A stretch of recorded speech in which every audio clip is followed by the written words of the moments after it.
Theda Bara embodied the very essence of the word vamp. At her zenith, she reigned alongside Hollywood legends Mary Pickford and Charlie Chaplin, cementing her place among the top 3 stars of the silver screen. From the moment of her unveiling, the intrigue was undeniable. The Hollywood press gathered eagerly in her hotel suite, where a story as dramatic as the movies themselves unfolded. Born in the enigmatic shadows of the Sphinx in Egypt, her tale began. Her father, an Italian sculptor, and her mother, a French actress, raised young Theda in a humble tent amidst the mystique of the desert. Schooled in the arts, she soon moved to Paris, where she took the stage by storm, becoming a sensation across Europe. It was there that Fox Studios director William Powell discovered her. As the storm clouds of war gathered over Europe, Powell whisked her away from Paris, sneaking her aboard the last ship bound for America. Then, as the reporters watched, a heavy velvet curtain was drawn back to reveal Theda Bara herself. Draped in exotic silks and veils, she lay upon a chaise, the living embodiment of Oriental allure.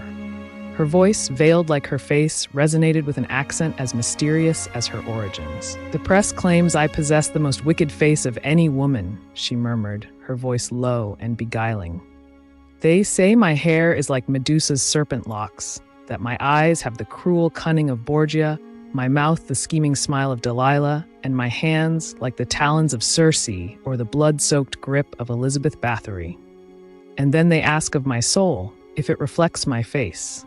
The press was enthralled, and the tale spread across magazines like wildfire, painting a portrait of Theda as the ultimate seductress. But one journalist lingered, Luella Parsons, a gossip columnist with close ties to the studio. As the room emptied, Theda dropped her act. She leapt off the couch, her veils discarded, and rushed to the window, gasping for fresh air. "Give me some air," she demanded, her accent suddenly gone. Theda Bara was one of the earliest illusions crafted by Hollywood, a manufactured fantasy designed to captivate the masses. Her name, her life, her very essence were spun from the studio's imagination, a carefully curated story of an American girl transformed into a mythical figure of mystery and seduction. This week, join us as we unravel the enigma of Hollywood's forgotten first sex symbol, Theda Bara, and peel back the layers of her invented persona to reveal the real woman beneath. If you enjoy stories like this, please consider subscribing. As a small channel dedicated to women's biographies, we really need your support. Now, let's dive into the dark secrets of Theda Bara, the most wicked woman in history. In case you weren't certain, Theda Bara's exotic backstory was pure fabrication. The truth was far less fantastical. She was born Theodosia Goodman around 1885 in Cincinnati, Ohio, to a Polish-Jewish father and a Swiss mother. Her name was inspired by Aaron Burr's ill-fated daughter, who vanished at sea in 1812, a fitting touch of mystery for a girl destined to be Hollywood's most elusive enchantress. But Theodosia's early life was rather ordinary. A voracious reader with a streak of mischief, she was known to cause a bit of trouble. On one occasion, after damaging a screen door, her exasperated parents built a small cage in the backyard to contain her antics, an extreme measure, but perhaps not so unusual for the strict sensibilities of 19th century parenting.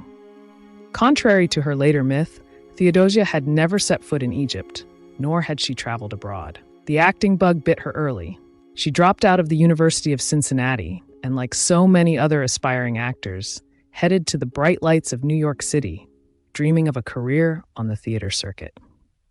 It was a time when movies were gaining popularity, yet production remained centered on the East Coast. Hollywood as we know it had yet to rise from the Californian desert. Theda's first break came in a play aptly titled The Devil, but success did not come easily. For a decade, she struggled, landing only minor roles and barely scraping by. When she first arrived, her curvaceous figure was ideal for the Victorian stage, but times were changing.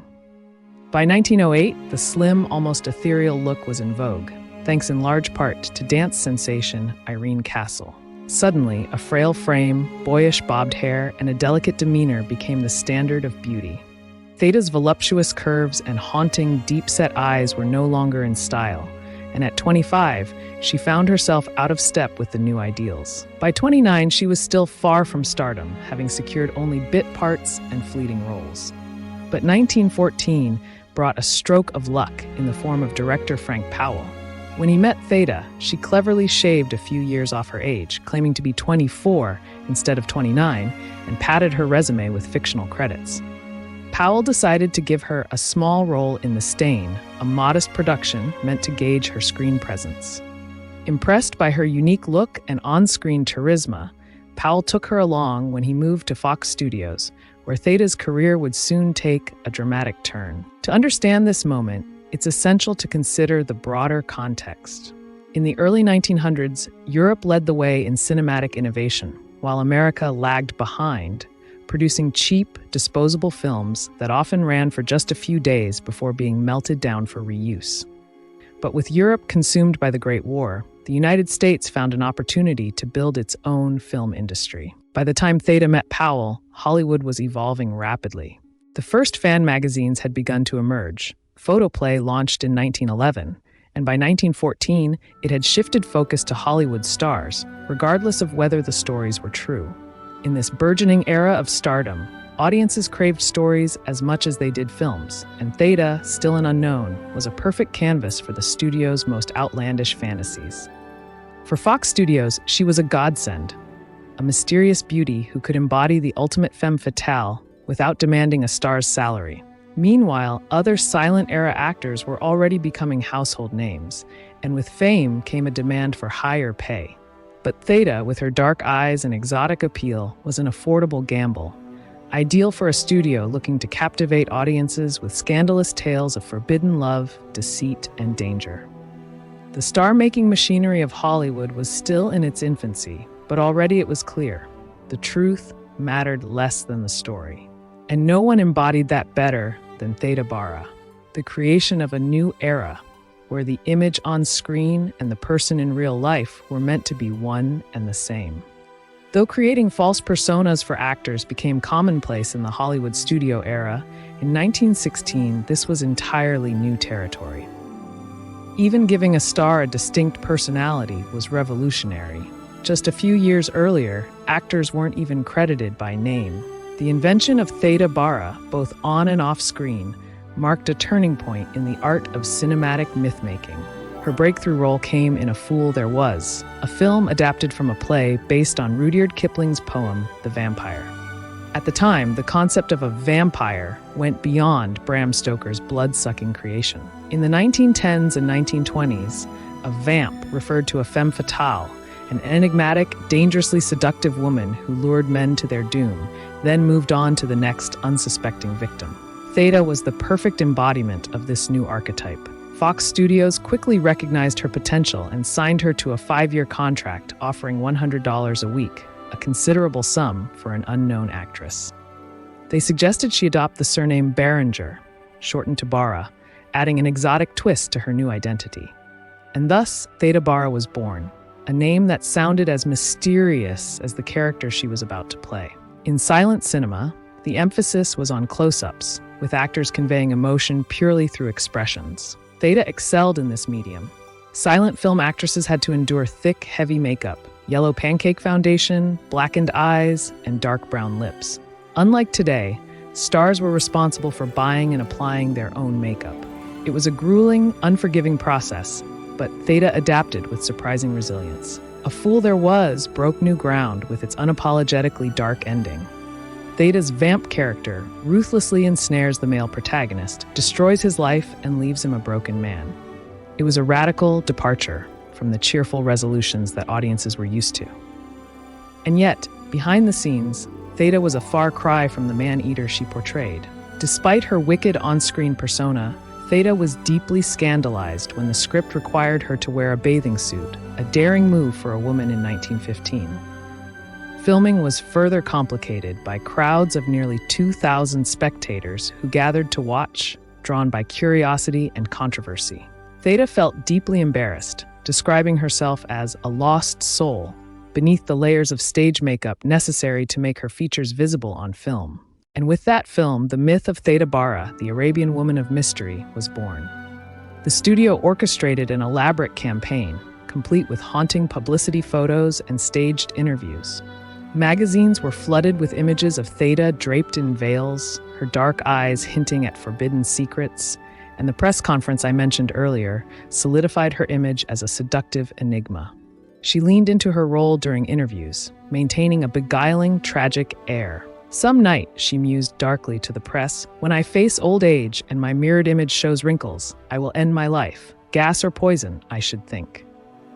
It was a line worthy of the character she portrayed, dramatic, haunting, and perfectly crafted to captivate an audience hungry for scandal. A Fool There Was became one of the most profitable films of 1915, turning Theda Bara into Hollywood's first overnight star. Fox Studios, keen to maintain this success, continued to cast her as the vamp in a string of sultry roles: sin, destruction, and gold in the woman. She was alternately a homewrecker, a fallen artist's model, or an ill-fated seductress dragging men into ruin. Occasionally, she managed to sneak into more serious fare, such as Carmen in 1915, but these roles were rare and never far from her vamp persona. Fox spared no effort in amplifying Bara's mystique. They claimed her co-star in one film was a live python, while a phrenologist conveniently proclaimed that her muscular system was serpent-like. Press releases dubbed her the wickedest woman in the world, calling her name an anagram for Arab death. They even asserted that she was the reincarnation of Delilah and Lucrezia Borgia. When she starred as Cleopatra, Theda, with theatrical fervor, declared, "I felt the blood of the Ptolemies coursing through my veins. I am Cleopatra." Bara's fame reached such heights that even Nikola Tesla quipped about sending her image to Mars. Yet, beneath the glittering veneer, she grew weary of her typecasting. Fox occasionally placated her with roles as a good girl, but these films were deliberately under-promoted, keeping her in line. Theda once lamented, "The studio is a factory. We manufacture pictures the way they make sausages, one after the other." Attempts to break free from her vamp persona, such as a ghostly Juliet returning to Romeo in Romeo and Juliet, failed to resonate with audiences. Despite her reputation, Theda led a quiet, elegant life off-screen. With her earnings, she purchased a spacious apartment on Manhattan's Upper West Side, where she lived with her mother, brother, and sister. Fox, however, maintained a separate exotic hotel room filled with veils, occult artifacts, and incense for press interviews. Here, Theda recited her scripted stories, further fueling the illusion of her dangerous allure. While studios later scrambled to cover up scandals involving stars like Fatty Arbuckle and Olive Thomas, Fox tried to suppress Theda's reality. A scandal-free existence marked by nights spent reading rather than attending parties, and no romances with famous figures. During her 5 years of stardom, she dated no celebrities, a stark contrast to her sinful on-screen persona. Her career flourished in a unique era of cinema, just before censorship became centralized. Films faced decency boards in each state, each with its own standards, making it possible to present Bara's daring roles in some regions while others banned them. To avoid outright bans, studios would sometimes add an ending revealing that her sinful deeds had all been a dream, a clever strategy that kept audiences intrigued while satisfying censors. As Bara's films incited public outrage and moral condemnation, Fox began releasing her real biography to appease audiences, revealing the truth of her Cincinnati upbringing. Yet there was a feminist angle to Theda's vamp persona. In an early studio-scripted interview, she claimed, "I am a feminist.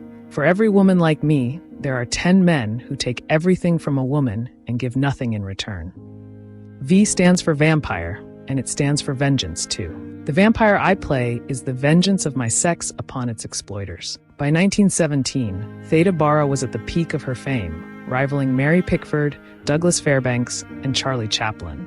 She signed a $4,000 a week contract with Fox and moved to Los Angeles to film Cleopatra. Cleopatra became the biggest box office hit of 1917, further cementing Theda Bara as Hollywood's reigning star. Yet even amid this triumph, the reviews were mixed. Critics, sharp-tongued and unforgiving, fixated on her physique, deeming it unfit for the fabled queen she portrayed. Bara, undeterred by the jabs, kept her gaze fixed forward. In August 1918, she released Salome, which found some success despite the looming Spanish flu pandemic, which soon gripped the nation and decimated movie attendance.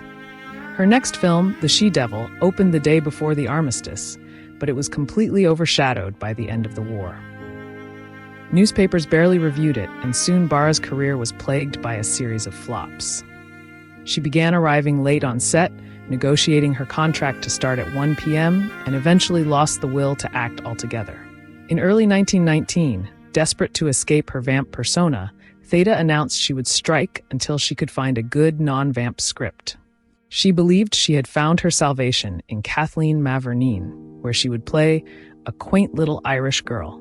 The film brought her more than just a role. It brought her love. She fell for director Charles Brabin, whom she would later marry. Buoyed by this new beginning, Bara demanded a salary increase to $5,000 a week. When Fox declined, she refused to renew her contract, certain that her performance would open doors elsewhere. However, Kathleen Mavourneen turned out to be her most controversial project. It drew the ire of Irish-American groups, who protested its portrayal of the Irish and condemned the casting of a Jewish actress in the lead role. The film's screenings sparked riots, Theda received death threats, and the studio pulled it from theaters. It was a devastating blow, one from which Bara's career never recovered. By 1920, Theda was without a studio contract. Hollywood had moved on. Flappers like Clara Bow and Louise Brooks were the new feminine ideal. At 35, Bara was considered too old and too typecast to fit the new mold. Desperate for a comeback, she ventured to Broadway in The Blue Flame. Audiences flocked not to admire, but to mock, as they laughed aloud at her performance. But Bara, ever shrewd, had negotiated a share of the profits, making the play financially lucrative despite its scornful reception. In 1921, after marrying Brabin, Theda retreated from the limelight at his urging. She would attempt only one more film, The Unchastened Woman, 1925, which failed to revive her career. From then on, she settled into a quiet, mostly content retirement, living with Brabin until her death from cancer in 1955. By the 1950s, silent films had become Hollywood's forgotten past, often treated as laughable relics. Bara's legacy, once formidable, was reduced to caricature. Her Cleopatra even became a punchline. For example, in an episode of I Love Lucy, where Lucy wants to become an actress, Lucy gushes about seeing Cleopatra 12 times, only for Ethel to sarcastically remark that she must mean the one with Theda Bara, a nod to how history had rewritten her once mighty name as a relic of campy melodrama. Tragedy struck her legacy in 1937 when a fire at Fox Studios destroyed the master prints of nearly all her films. A second fire in New York later consumed the few remaining reels of Salome and Cleopatra. Today, most of her work is lost, leaving only a few surviving films, scattered clips, and hundreds of haunting still photographs that serve as her enduring memory. With the advent of the internet, Bara's fame has seen a revival. Her striking images, eyes rimmed with heavy kohl, lips darkened to dangerous allure, resonate anew, captivating a digital age fascinated by vintage Hollywood glamour and its mysterious stars.